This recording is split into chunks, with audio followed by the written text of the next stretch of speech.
I tend, I think my stuff tends to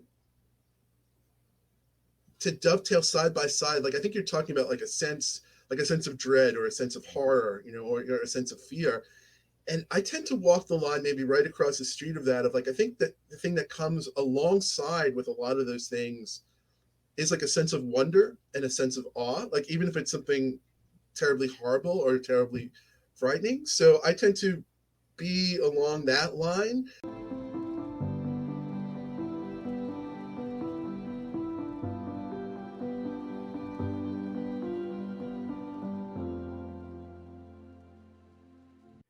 Hello, friends. My name is Steve, and I'm here today with author Daniel Braum. Daniel. How are you doing today? Hey, how are you, Steve? Thanks for having me. I'm good. Thanks for making some time to come by and chat with me. Absolutely, absolutely. Looking forward to talking. Yeah, awesome. So, for anyone who's not familiar with your work, how would you describe it? Well, I would say, you know, uh, I like to say I like to overthink it and say anything that's not nonfiction is a good old fashioned term. Fiction, anything that's my work covers anything that's not real. But um, to be a book to be a book aficionado or a book nerd like myself, I would say my work might fall down the rabbit hole of what we might call strange tales, stories in the vein of weird fiction or Robert Aikman stuff in the vein of what you might think of those old Twilight Zone episodes. Okay. So, with weird fiction, so recently we read "Oh Pain" by Cal Winkler. I think he described his book as weird fiction as well, and he described his book as some of the stories just have no meaning. There's really no meaning to them. They're just weird stories. So is that a similar mindset that you have when you write your stories? No, I think I might be the opposite. I think weird fiction. I think I'm no expert on terminology and these kind of things. And in fact, I sort of luckily found myself in the horror community and was sort of placed there by editors and publishers. Hmm. So I totally can see that vein of weird fiction of being like, yeah, that's just weird in the literal sense of the word, and weird in the fact that yeah, there's a vein of it that might be more existential, or there's no meaning. It's just random. I think mine might be the opposite. I don't intend to put meaning or meanings into the work, but I think weird fiction or horror is a category that I found myself, and my work tends to be humanistic, or maybe I'm not sure exactly what it's saying, but at least I would hope that there would be some sort of meaning about the human condition Hmm. in my work. I think maybe I found myself in the weird fiction rabbit hole.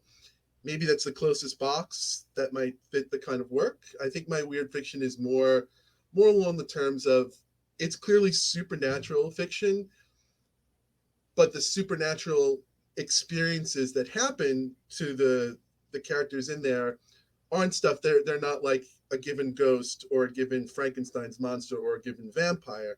The it could be something like that, but often it's natural or supernatural experiences that are just unexplained. Hmm. Have you always been drawn to those types of stories? Yeah, I think I have. I didn't when I first one of the first weird fiction or some of the first horror that I read as an author was the author Robert Aikman, and it was sort of a light bulb going off where a lot of Aikman's work and a lot of the kind of the work that I like, there tends to be a question about what was experienced. Was this supernatural? Was this psychological? Was this something mechanical? Was this something not? And before I even thought about it, I looking back as you ask, yeah, those are always the kind of stories or movies or fiction that I always liked. I always liked it when like you could read a book and your friends like, oh, wasn't that great? This was a story about this. You're like, what are you talking about? This was a story about this, and it's not like and the stories support both explanations or both experiences, and I always thought that was great fun and great things to think about. So I think I started writing fiction like that, sort of unaware. unaware that there was a box or that there was a genre that encompassed that. And only later in my journey as a writer did I start to realize, oh, this is a thing. I actually fit in, so to speak, as best I can to a kind of story. Mm. Yeah, it was interesting to hear that some stories just have no meaning. That sent me down a rabbit hole of because I've always looked for meaning in stories, so I always immediately look for what is the story about, and it was interesting to see how some cultures don't really look for meaning; they just accept things for what they are. So I always appreciate when there's that kind of it spurs that kind of discussion when everyone has a different idea and you could sit down and there's no really wrong answer. It's just fun to talk about. Yeah, yeah. I think yeah, even in those quote unquote stories that don't have any meaning, I'd have to. I haven't read that particular author. Now I'm intrigued to read him. But yeah, often in stories that don't have meaning, people like us tend to find them. I'm just thinking of like a very old folk tale of. I think it's like the scorpion and the frog. Do you know this folk tale? I don't. You know, it's just a folk tale. I think it's a Native American folk tale where there's like a frog and a scorpion, and they're both wanting to cross the river. So the scorpion's like says to the frog, "Oh, why don't you let me go on your back and we'll swim across the river together? You know, I'll steer you and you'll swim across the river." And the frog's like, "No way, you're a scorpion. You're going to kill me as soon as we get on my back." And the scorpion's like, "No way, I'm not going to do it." So they go across the river. They let him do it, and sure enough, in the middle of the river, the scorpion stings the frog, and they're sinking. They're both about to die, and the frog's like, "Why did you do that? I told you were going to do that. Now we're both going to die." And the scorpion was just like, "Because I could. It's my nature." And that's the end of the folktale, right? So that sounds like a nihilistic, there is no meaning kind of a story, but I don't know. Maybe there are some sort of store meanings. We can eke meanings out of the stories that have no meaning, Hmm. or maybe I'm Yeah, just being that's overly optimistic about them.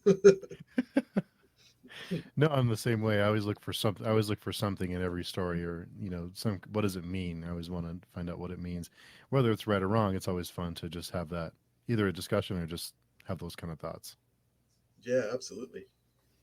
And your latest book was Underworld Dreams, and it's a short story collection. Is that correct? Yeah, let's see if I can get it square on the camera. Underworld Dreams. Mhm. Yeah, it's a collection of short stories that I call strange tales. Most of the stories in that book are crafted to ramp up the tension between, just like we were talking about, to ramp up the tension between the psychological and the supernatural. And writing short stories is really difficult because you have to tell a story in a very short period of time. You have to hook the reader and draw them in with but not you can't go too long. How do you write an effective short story? I don't know, if if I knew I would bottle it up, but I'm always how do I are they effective? That's right. That's so subjective, right? But I tend to be inspired by setting. And of course, I think good stories are characters and conflicts and plots. But my kinds of characters and conflicts and plots come out of a lot of a really wide, different kind of setting, a lot of different kind of locations. And at least for me, it's effective when I've created a story that could only be told by these characters in these places. And when I've done that, I feel like I've done something effective or good, and hopefully that comes across to the reader as something different and enjoyable as well. Mhm. And you mentioned tension. How do you build tension with words? Right? I mean, I guess that's one of those things. I'll know it. I'll know it when I see it. Um, I guess in the strange tale or my kind of short story, I think I tend to go with the less is more. I tend to put everything on the page that I want the reader to see, and in a lot of the stories, those things can support different outcomes. Like it's not like, oh wow, this was a story about this guy, he's having a nervous breakdown, or oh, he's seeing a ghost. I want the story to have to support both those sort of outcomes, and hopefully, if I've done my job right, that leads to a tense, taut, even riveting story with forward momentum. Mhm. And I've read that a lot of your stories encompass different genres, so science fiction, horror, and mysticism. And I wondered if you have a favorite genre to write in, or do you like to include a bunch of different genres to craft your stories? I think very early on, I wanted to write science fiction. I thought I was writing science fiction, but um, I don't think I hit the mark. So I mean, maybe the completely non-professional answer to that is, I'm throwing darts and I'm not even close to the dartboard. So I think but very early on, I think I learned. No, I learned. I guess I was lucky enough. I was lucky enough to be off the mark in that sense, in that I never, when I sat down to write, even if I thought I was writing something, or even if I wanted to be writing something else, I was still being true to the story, or still being true to my imagination, and not letting the genre get into my head at that point in the story. And so what sort of that, so that makes me sort of unable to answer the question. Like, yeah, maybe I might wish I was a certain kind of writer, but I think I'm fortunate enough that my creative process is like I write the story, and then after the fact try to put it in a certain direction or box, and see if other people will accept it as that. Mhm. Well, I love stories that encompass different genres and have a mix of everything. So I really enjoy that. I know some people think that are becoming a thing of the past, and they're kind of stories will be stories. But I know when it comes to publishing, sometimes you want to kind of appeal to a certain audience.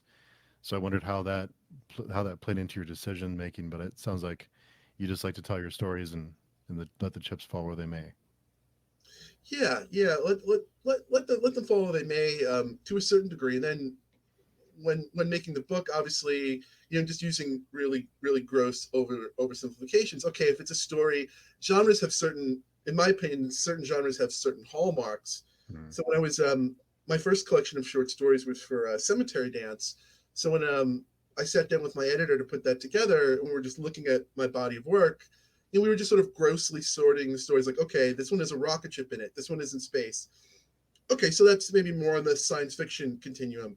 Okay, this one has a ghost, or this one has this, and was just sort of making broad generalizations in that way. But yeah, yeah, it's great if genre would be right. It's great if genre would be a thing of the past, but also it's great, when you can, being the devil's advocate to myself, you can pick up a genre and know exactly what flavor you're getting.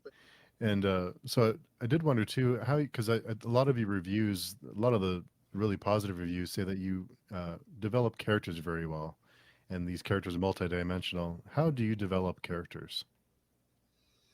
I like, as I was mentioning a little bit about setting, I like to think of the characters. Um, Usually, when I'm inspired for a story, I want to write a story about a place, or a story that's inspired by place. So I think about the characters who inhabit that place, and who inhabit the conflicts about that place first. So once I land on a character, um, I'll think about what is it that they want. What are they? What dangers are they facing? What obstacles are they facing?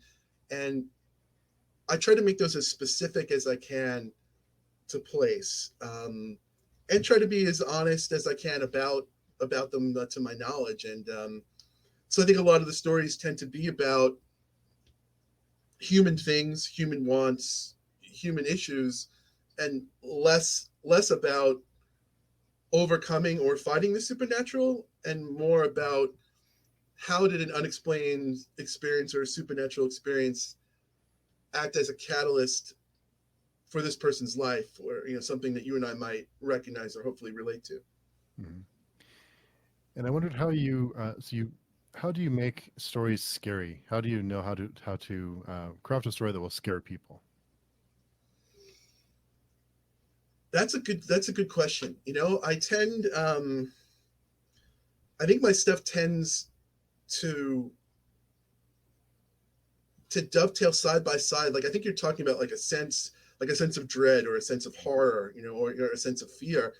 And I tend to walk the line maybe right across the street of that. Of like, I think that the thing that comes alongside with a lot of those things is like a sense of wonder and a sense of awe. Like, even if it's something terribly horrible or terribly frightening. So I tend to be along that line. Actual experience?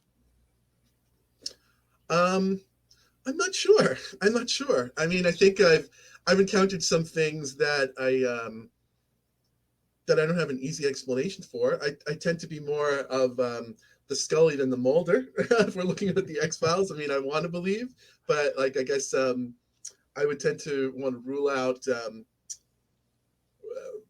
rule things out before I would say, "Oh my God, that was a UFO," or "Oh my God, I saw a ghost." You know, I mean, I'm a big believer in, I think in the human mind, Mhm. and I'm a believer that there are things out there that we don't know or can't explain, but aren't necessarily the things made of horror and science fiction. Yeah. And with the subgenre like biological horror, I think nature is often scarier than what we can imagine up like ghosts and ghouls because nature has it's amazing what nature comes up with on its own. So I wanted to hear your thoughts on Yeah, that. yeah. I just spoke on a podcast just very recently about biological horror, which is a new it's a new term for me. But yeah, I think a lot of my stories do take place on the edge of the civilized world and the natural world, and animals and natural conditions um, do play a part in my fiction. And I think nature can be both awesome and wondrous as well as terrifying. I mean, the ocean. I think the ocean. I don't ever intend to write about the ocean, but it always seems like the ocean and vast bodies of water are present in so much of my fiction. And yeah, that's such a sense. It's such a sense of beauty and wonder, yet of also that the cold uncaringness of nature, where it's just so massive and vast and mighty that we can't help but be small and fragile in the face of Yeah, it. it's pretty amazing all And the different things. that's scary, and that's scary. Definitely, yeah. And growing up, did you have a book that inspired you, or a book or movie or even music that inspired you? Yeah, for sure. As a young um, a teen or a preteen, there were two books that I pulled off my local library shelves. Um, there was an author was Lucius Shepard's The Jaguar Hunter. It was a collection of stories, and Tanith Lee's Dreams of Dark and Light. Those were both Arkham House editions. I didn't know anything about genre. I didn't know anything about story. I just knew like, wow, these are in the fiction section. They're really cool covers. But yeah, each of those authors brought to me a different thing. I mean, the Lucius Shepard stories brought to me. Um, I think I credit him with being interested in reading about senses of strong setting. A lot of his stories took place in Central America, and that was a place where I had never been. So it was a very amazing experience for me reading his work. And Tanith Lee's stories, I credit her. She knows no boundaries. Her stories had, could be in this world, in another world, with this kind of monster, science fiction, and really instilled in me that a real sense of wonder next to that sense of horror that anything is possible.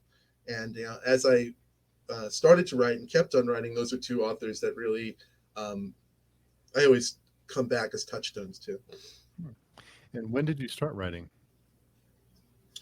I would say I had intentions of publishing maybe about 20 years ago, maybe a little more, a little less. Oh wow! And how long before you took that step to trying to get published? Um, yeah, I think it was much later in life. I think I wasn't until I was in my late 20s or early 30s where I was interested in writing fiction for publication. I was always into writing and creative stuff, but you mentioned music and film as inspiration. I was much more interested in other art forms, particularly music, earlier in life. What type of music were you interested in? Um, I had such an eclectic range. Anything just from rock music to classical, to avant-garde or progressive. If it was inspired and it talked to me, I loved it and I wanted to see it or play it. Do you have any favorite concert experiences? That concerts you've seen, live shows? Um, yeah, I mean, a lot of them. I'm thinking back as to when I was again that same time period where I was discovering Lucius Shepard and Tanith Lee. One of the musicians was Prince, and I guess I'm showing my age that this was the Purple Rain tour. I guess it was 1984 and 1985, and after the tour was over, I mean the concert was over. To paraphrase it really quickly, there were people who refused to leave the stadium, and a bunch of us just were pushed up against the front. And one of the band members came out, and the lights were down, the lights were on in the stadium, and the security was taking people out. They couldn't take them out fast enough. And one of the band members came on stage and said, "Oh my God, you guys are still here!" And they ran an extension cord onto the stage, and they played what would become some of Prince's next album, just on amp power.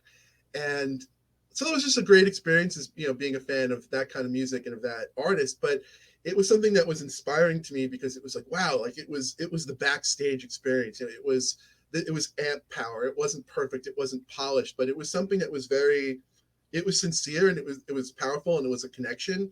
And it was my first kind of connection like that I'd ever had. So it really blew my mind. And I would always, it was the set the standard for all other concert experience. I would always be seeking out something of that passion and intensity throughout. I could talk about music till the cows come home, but I'll cap it at that one.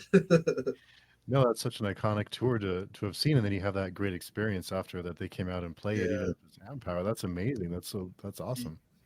yeah, it's just a mind blowing experience, and yeah, I don't think I write about, I don't, very few times do I intentionally write about music, but music does seem to seep its way, and there always does seem to be a musical element or a musician in a lot of my stories. Hmm. Uh, do you listen to music when you write? I I tend not to. I tend not to. I think maybe um, I've tried, but like I think it's distracting to me too much. I would just find myself. I haven't found the music that's able to turn my brain off that way. So I'm able to, like, sometimes, I guess sometimes I do, because before the pandemic I did used to like to write in public or in restaurants or coffee shops, and there'd be music on. Sometimes even music quite loud, but I guess in that way there was no choice. It was like focus or not. But if I'm in my house, I'm like, I would fall prey to trying to put on something that I was interested in, or it wouldn't quite fall into the background music. And speaking of the pandemic, how has this whole experience changed your storytelling or the way that you view stories? It's something it's affected all of us in different ways. I'm not sure. I'm not sure. I guess the only thing I could really say is that I don't, I don't want to write about the pandemic. I don't. I know some people immediately, that was one way. Some people were steering right in. Um,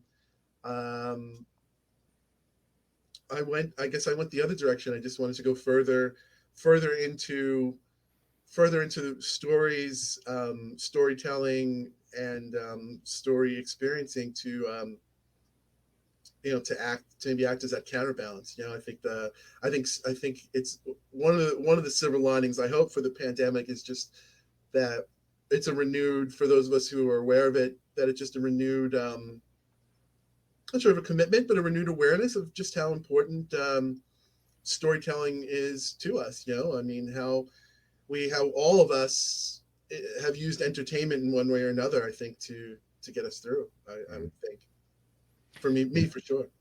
Yeah, and I do agree with you. I don't want to read or watch or the pandemic. It's everywhere, so it's nice to have an escape sometimes. For sure, for sure. Yeah, it's nice to have a little break. And I'm always curious to hear everyone's publishing experience. What was your publishing experience like, or even now? What do you mean, like my first publishing experience, or how it's going for me now? Both. Oh, okay. How it's going for me now is really great. I'm with my most recent book is with Lethe Press. They published Underworld Dreams. I also I have a novel that's coming either at the end of the year or next year with them as well. So yeah, it's great. It's great to find a publisher who gets your work and and believes in your work and is able to just be a great editor, be a great champion for you, help you develop and become better. And so in that way, I feel really grateful to Steve Berman of Lethe Press, just a writing professional that I really connected with. So yeah, I know it's rough to find that match sometimes, and I know it's difficult out there. I hear so many horror stories. I also feel really lucky. And we were talking about in the beginning of the episode, um, right? Some of the inherent perils of writing a strange tale or of writing something out of the norm. A lot of my not most of my work. I guess I'm like a slush pile survivor. Some of my first stories were published by Cemetery Dance magazine, and they were just pulled out of the slush of hundreds, maybe even thousands of pieces of work, and was able to be and this is obviously a couple of decades ago already, to be in Cemetery Dance magazine. So that was like a really amazing experience for me, um, to be recognized that way, but also to be recognized that was part of my journey of finding a place. Like I had submitted to Cemetery Dance magazine, on the advice of some of my helpful friends or mentors, but I didn't really think that my work was horror. I'm like, oh, okay, I always knew my work was dark, and I'll take a chance. But I credit my experience in publishing, those first stories in Cemetery Dance magazine, and having contact with those editors, and having contact that was my gateway into being like, oh wow, horror is a certain thing, and it's wide enough that there is even a place for you. And this is an amazing experience that I carry with me all the time. Hmm. And if an aspiring author came to you or with and asked you for advice, they want to get started and weren't sure where to start with getting their work published or to query or to anything like that, what advice would you give them?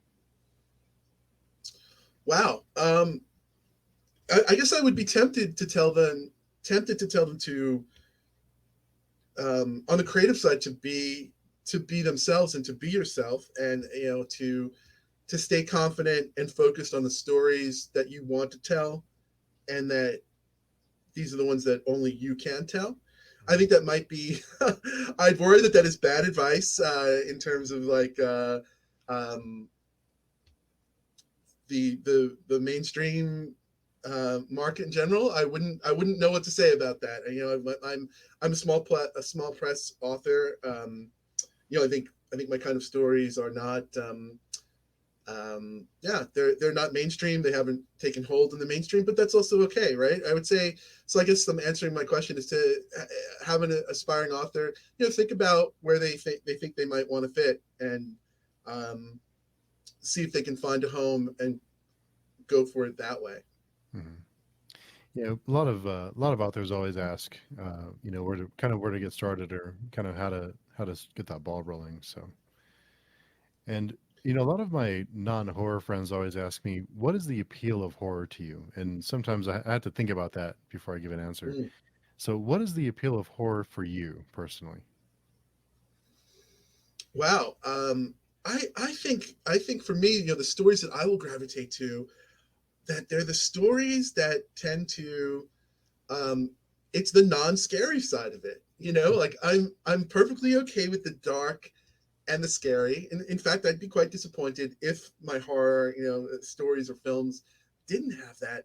But I think what really gets me excited is um, is the sense of awe that comes with next to the scares, or even that sense, the sense of meaning, the sense that it meant something to these characters. Where I think horror or all stories have to entertain. It has to be fun, but I think the ones that really get me excited and go to the next level is when I walk away from it and there's something else. I'm not sure what that something else is, but it's like, oh yeah, I thought that was going to be a story about just like a teen slasher, something like It Follows.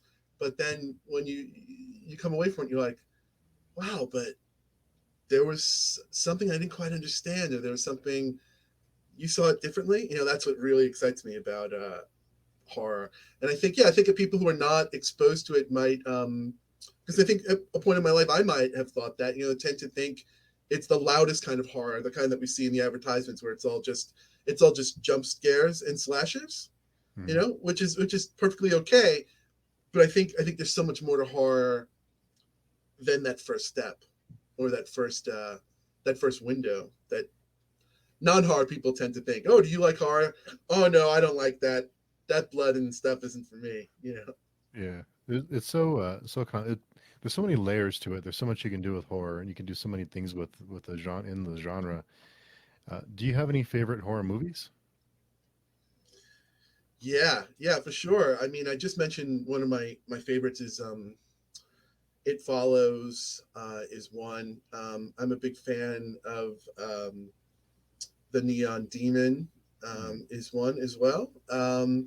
And I'm still a student of horror movies, so I'm just discovering a lot of the classics. I mean, relatively recently, I just got into um, Argento, and the original 1977 Suspiria. Is just Mm. a classic. So yeah, I'm having fun still. Discovering horror movies. And, Yeah, I loved It Follows, and I loved Neon Demon. I thought those are great. Yeah, oh yeah, yeah, yeah, they're great in that. Like I think they deliver. They masquerade as a different kind of movie, perhaps, in that. Yeah, they look like a certain kind of movie, and they deliver all that stuff. But there's so much more to them, right? There's layers to them, and um, I think those are the strange tales of like the horror movies, right there. Like you can't quite put your finger on it. I should have guessed Neon Demon might be one of them. It's just Uh, it's not a yeah, movie. It's not a movie a lot of people talk about, but it's one of those ones that I still think about, even a year or two yeah. after I've seen it. Yeah, there's a lot of things in the Neon Demon that are very trigger warning worthy in it. There are a couple of scenes that are very, very harsh or very disturbing scenes in them that I think people might can very easily. I could see very easily see that being a detriment, or a wall to getting into it. But I'm not even talking about those scenes. Just the nuance or the subtlety of the supernatural element that's going on there, um, and how it really is a study of conflicts of characters. Is Yeah, there's just so many layers in there. Yeah, there's a lot going on in that movie. Hmm. And the visuals in that movie are beautiful. The Oh, lighting and the stunning, colors, yeah, it's so good, so nice, so stunning. good. Yeah, Yeah, work of art for sure. it is definitely, yeah, and some great performances too. Totally, completely. Yeah, I'm a big fan of A24 films as well. The A24 studios. The Witch, Hereditary, Midsummer. Even the ones that I'm not that aren't my favorites, I still like. I'll see an A24 movie just because I know they're going to deliver something unique. Yeah, definitely. What was your take on Midsummer? I think a lot of people are divided on that one. I loved it. I loved it. Yeah, I mean, I thought it was different. I mean, I didn't. That was my gateway into folk horror, right? Like, so I'm sort of ashamed to say I'm like so behind the curve that I had not seen The Wicker Man, which I think the movie is really compared a lot to the classic The Wicker Man, and I hadn't even seen that going into it. So I just watched that movie, Midsummer, and it just blew me away. It just blew me away in that it was a lot of it was hard to watch. Like there's a lot of it that was right. It was hard to watch the scenes, right? The scenes that okay, the scenes, the big scenes that spoiling them, right? There's scenes that are truly horrific and graphic, but it was also hard to watch in that this is a story about people suffering. Like even just the relationships were grinding to me. I just felt so uncomfortable in the human relationships, all of them, and then on top of that is just these incredible folk horror things going on. So it blew me away, and then it inspired me to go back and see The Wicker Man, and then start to learn about folk horror, culminating in the very recent. I'm going to flub this title. There's a folk horror documentary. I think it's called of days, of days bewitched. Of nights something and days bewitched. It's a long time. It's on Shutter. It's like this long documentary on folk horror that is absolutely fantastic gateway into the genre. Oh, I'll have to check that out. Yeah, I didn't know that was even a Uh, thing. I'll remember the name. I totally gumbled the name, but when I remember it, I'll message you or I'll say it. Highly recommended if you like folk horror. Nice. Yeah, I did. Speaking of A24 movies, we just had a conversation with Adam Hulse, who's another author, and he loves the slow burn type of movies, and I recommended Oh yeah. it comes at night. Oh yeah. Yeah. Yeah, Yeah. I saw that one. Did have you caught that one? yeah, I love that one too. Yeah, Oh yeah. Yeah. Yeah. I didn't even realize that was an A24 or yeah. Right. That right. Amazing. Right. Like I'm so much more interested in the A24 take on these things than perhaps the standard survival horror or whatever that was, right? There's something more to it that is just it stays with you somehow. yeah, exactly. And do you have any favorite book to movie adaptations? Hmm. I probably do, but I'm not thinking of one right now. What are some of yours, or some throw some at me? I think the one I always go to is probably Jurassic Park. I think that was a great Ah, adaptation. yeah, yeah, yeah. It's great to think of Jurassic Park as a horror, or it's even like a biological horror thing because it's like the at least in the book it was just so that aspect of nature is something that you can't control, and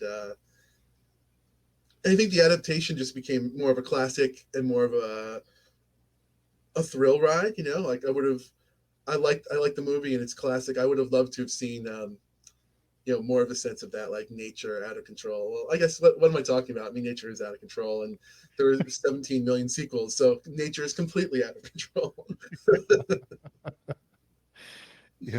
Are you a big Stephen King fan? I am, yeah, I am. Oh, right, right. So, right, like Stephen King's just got tons of great adaptations. I seem to be talking about Salem's Lot. I mean, that was, I think, a totally that I think there's only the one, or maybe there's more. I think the one from the '70s is a really effective. I think adaptation for sure. I wanted to get your take on something because I've had this discussion with different people, but the It adaptation, the miniseries from I think the early '90s, late '80s, Mm-hmm. and the movies that came out the last I don't know last 5 or 6 years or so. Which do you prefer? Do you prefer the miniseries from uh, like the late '80s, early '90s, or the recent movies? Me personally, the if you ask me, I go with the miniseries. I'm not the sort of person that likes to take away the joy from anyone. So like I personally didn't connect to the new one. I didn't think it was bad, and quite in fact, I love the fact that Stephen King loves it, and I love the fact that it was immensely popular, and it's a thing that people connected to and loved. I'm a huge fan of the book. I love that book without reservation. It's right up there with me in what it does. Um, I found the new Stephen King to be a really beautifully rendered illustration. I thought the visuals were just so top notch and fantastic. But for some reason, I felt the things that really scared me or the things that really moved me about the book didn't make it onto the screen. So Mhm. like I enjoyed the experience, but my experience, a lot of it, I think I was bringing with me. I was like, oh, that's an amazing um, depiction of it. But a lot of the scenes or a lot of the things that I wanted to see there just weren't there for me. But that's a lot different of saying that. I guess it's a nuanced kind of criticism. Mhm. It's not like saying like some people like, oh, it sucked or it was bad. I'm like, I didn't think that at all. It was just one vision of it. Yeah, I think it's interesting. I think certain people in a certain age range. I think because I grew up with the It miniseries, so I have an attachment to it, and it Hmm. Hmm. scared the heck out of me when I was little. So I Yeah, was yeah, attachment to it. So I was just curious what your thoughts were on that adaptation. yeah. And what do you enjoy reading? Are there any books that you're reading now that you're enjoying particularly? Yeah, I enjoy a wide range of things. Right now I'm reading non-horror book of short stories. I guess it's called The Delicate Prey by Paul Bowles. I guess it's an American expat um, living in Morocco, and it's not horror, but it's really really dark, you know. And I guess it delivered what I was looking for. I find it when I'm writing, I find it hard to really get into reading in these I say last years, but it's been more than these last years. I mean, I read, you know, I'm writing my own work, and I read a lot of my friends and colleagues' work. So, you know, I don't get to read as much as I want to or used to. But yeah, so it tends to be short stories, and yeah, the Paul Bowles, it delivers for me. It's delivering a sense of the world. So it's like these stories that are happening in Morocco, and that's a place that I've never been. But you know, there's there's a lot of crime and a lot of darkness in it. You know, there's like people doing bad things to each other, and you know, one story ends with someone getting caught and getting buried alive up to their neck and being left in the desert. I'm like, wow, you know, like you said this wasn't horror, but that's pretty hardcore, man. You know. And what would be something that your readers would be surprised to learn about you? um, yeah, maybe that I'm such a newbie to horror. You know that I'm such that I'm just not experienced in so many of like the things that we take for granted or take for classic as horror, that I'm just experiencing them now. What has been your favorite new experience lately in horror? I'd have to say folk horror. You know, I almost went and said the Argento and the Giallo, but you know, I've got a couple of years of that under my belt. But you know, this year or the past year or two, it's definitely been the folk horror. I have a story coming in a folk horror anthology, and you know, if, in writing that story and in thinking about the folk horror that's making a resurgence, that's definitely it's just been on my mind. Seeing and with that documentary, it's just been a whole new world, a whole new aspect, a whole new lens to see horror through, and that's exciting. That there's horror is big enough and broad enough to have so many subgenres and so many lenses, you know, to keep on building on and to keep on experiencing. And with this new experience with folk horror, are you kind of crafting some story ideas in your mind for stories you want to write? I think uh, you know, I think it's looking at some of the ideas that I have and some of the stories through the folk horror lens. Like, you know, when I was doing a project, now I'm trying to think of the name of it. It's coming out from Oxygen Man Press. I think it's called A Walk in the Darker Woods, Mm. or maybe that's the first book, or it's the Dark Heart of the Woods is the name of the project that's coming out this year. And you know, I had an idea for that and I had a story, but I was, you know, asking my friends and colleagues, like, first question was, what is folk horror? And the other question, like, is this folk horror or could this be folk horror? So you know, even just going in a very simplistic definition of, you know, folk horror is just, you know, on a surface level saying it's just, yeah, it's an oral history, or it's just, you know, a traditional or a local kind of stories. And you know, in that way, that's just so interesting to me when how it dovetailed with place. And you know, I was instantly able to have some ideas and have a story with that.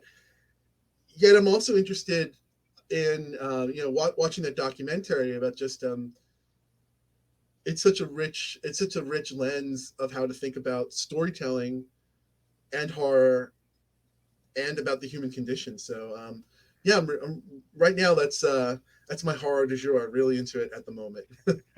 Or does your like that? And was there ever a hobby or a thing that you wanted to try, but when you tried it, you did not enjoy it? That I wanted to try or I did not enjoy it. Um,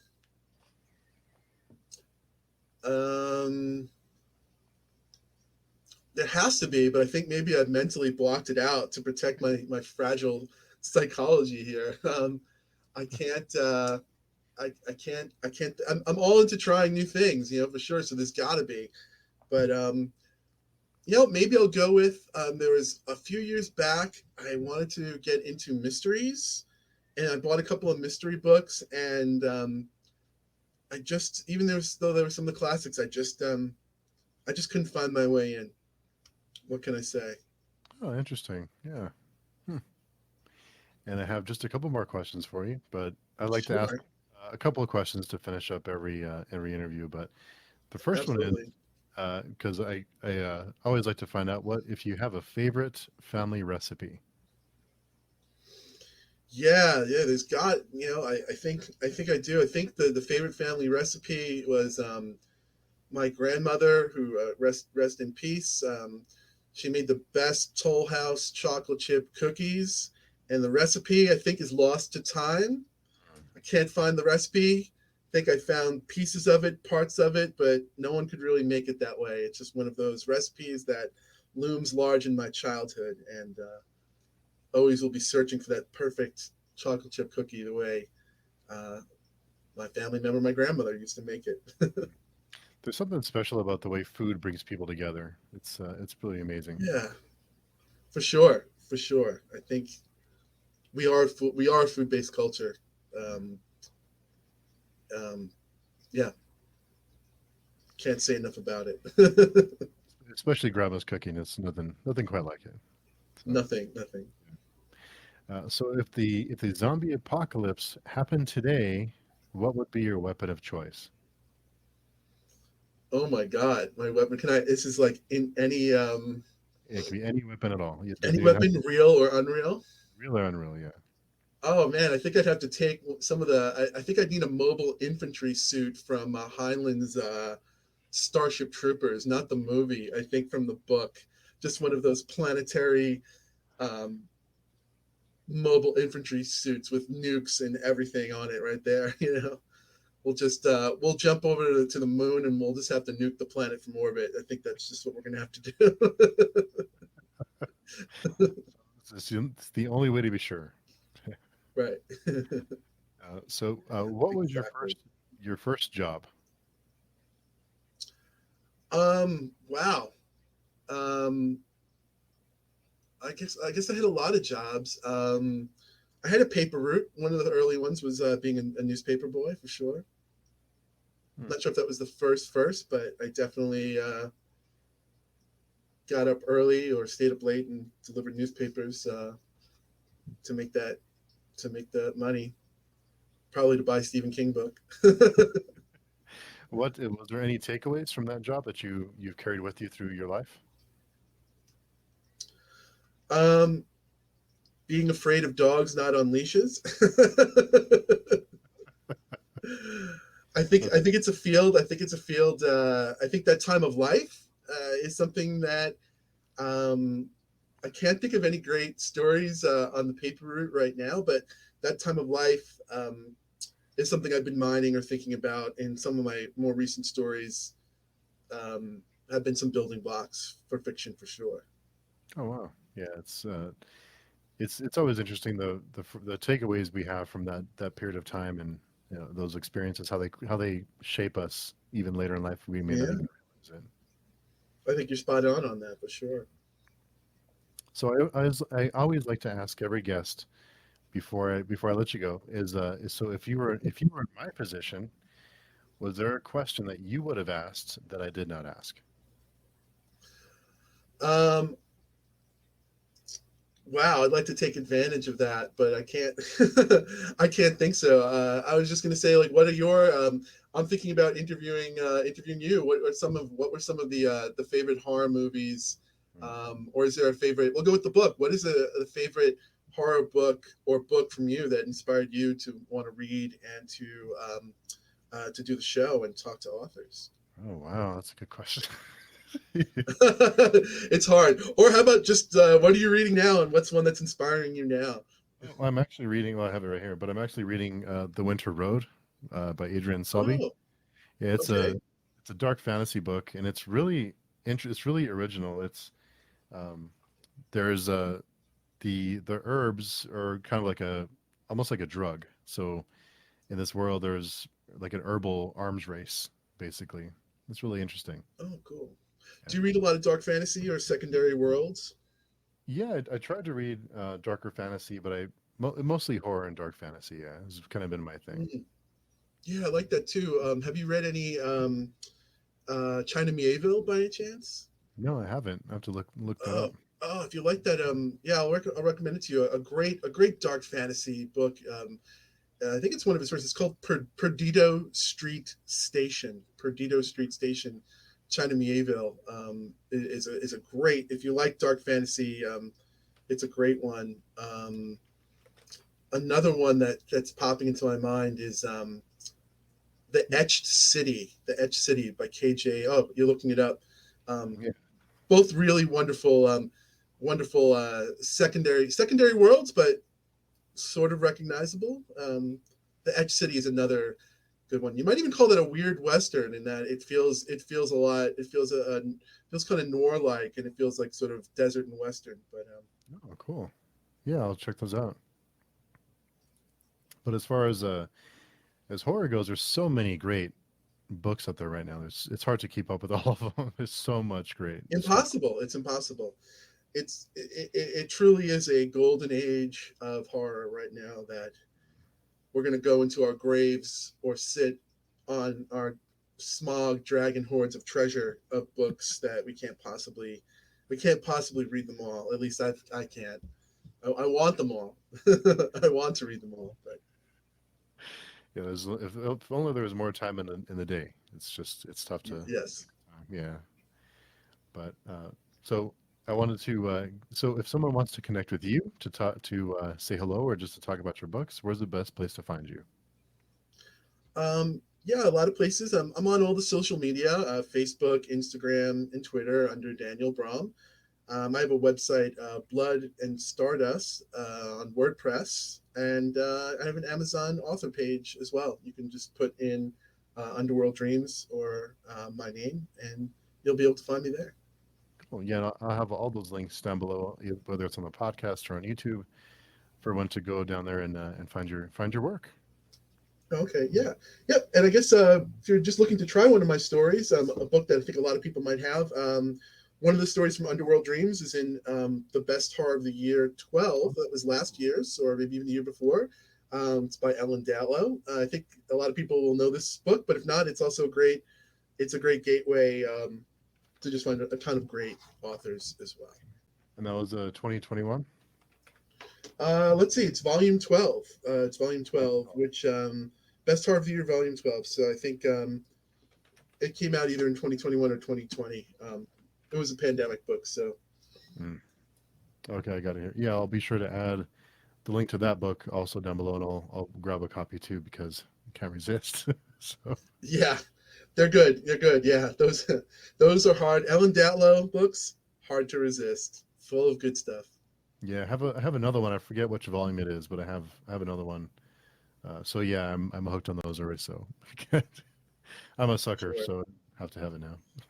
me too. Yeah, pan to my shelf. You'll see him there. Yeah, so I have yeah, but it's books are fun. So what are you gonna do? I'm lost. I tried. I tried briefly to stop, but it didn't last too long. Yeah, I've tried and I just can't do it. So Yeah, I just need more bookshelves is the only problem now. So exactly. I'm right there with you. The struggle is real. yeah, it definitely is. Yeah, for sure. But thank you so much for making time to come and chat with me. It's been a blast. It's been great. Thank you so much for having me on the show, Steve. Really appreciate it. Thanks, Daniel. We'll talk to you soon. Okay, take care.